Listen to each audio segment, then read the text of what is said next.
Congressman Ted Lieu co-chairs the California Aerospace Caucus with Republican Ken Calvert, congressman from Southern California as well. Ted Lieu, of course, a Democrat representing Torrance and El Segundo, where this is happening. Congressman, welcome back to the show. Good to see you. Congratulations on this. Congratulations on this. Space Force, kind of a new concept for a lot of people. What does this mean? What are we going to be seeing? Thank you, Alex, for your question. This was a bipartisan effort. Congressman Calvert and I have been working on Space Force issues and arguing to the Pentagon that Los Angeles Air Force Base would be the perfect location for Space Systems Command.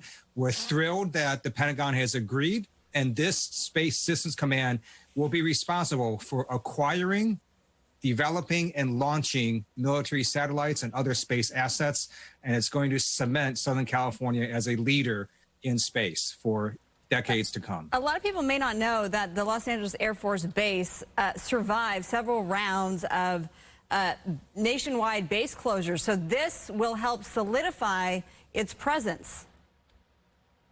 Absolutely. Los Angeles Air Force Base doesn't have any runways, and as a result, it's always been targeted for moving or being closed. With this addition of new missions in the headquarters of Space Systems Command, it's going to keep the base here, and it's going to really cement Southern California as a leader. We've got amazing universities and colleges. We have an experienced aerospace workforce leading aerospace companies. It's really hard to replicate that anywhere else in America.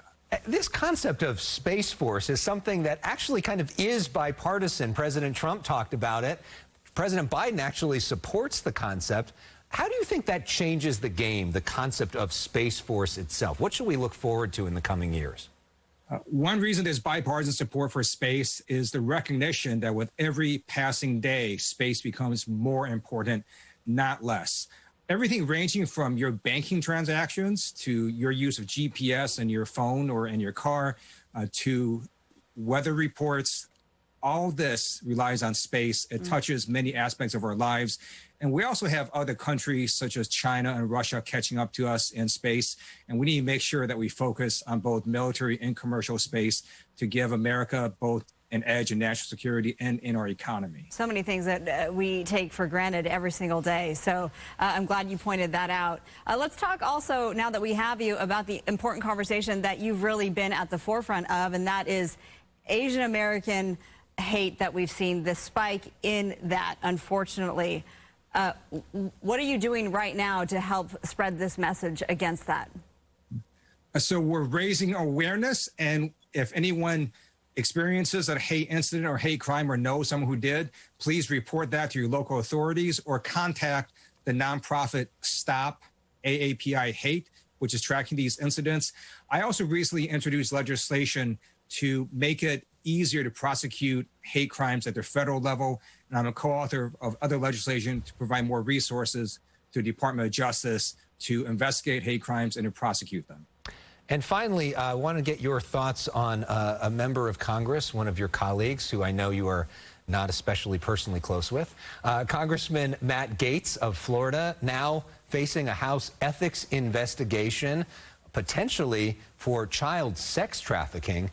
Your thoughts on the congressman and what Congress should do next? Representative Matt Gaetz is entitled to the presumption of innocence, just like any other person in America, but he's not entitled to sit on the House Judiciary Committee. So there is, in addition to the House ethics investigation, there's also a full-on investigation by the Federal Department of Justice, and he can't sit on the congressional committee that's oversight over this very same department.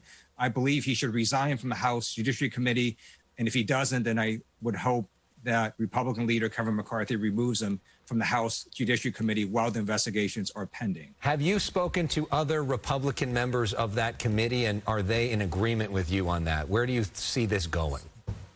So many Republicans have remained silent. However, Republican Adam Kinzinger did yesterday call for Representative Gaetz to resign, not just from the committee, but from Congress entirely. That in itself is significant. All right, Congressman Ted Lieu, thank you very much for joining us tonight. Thank you, Marla. Have a great weekend.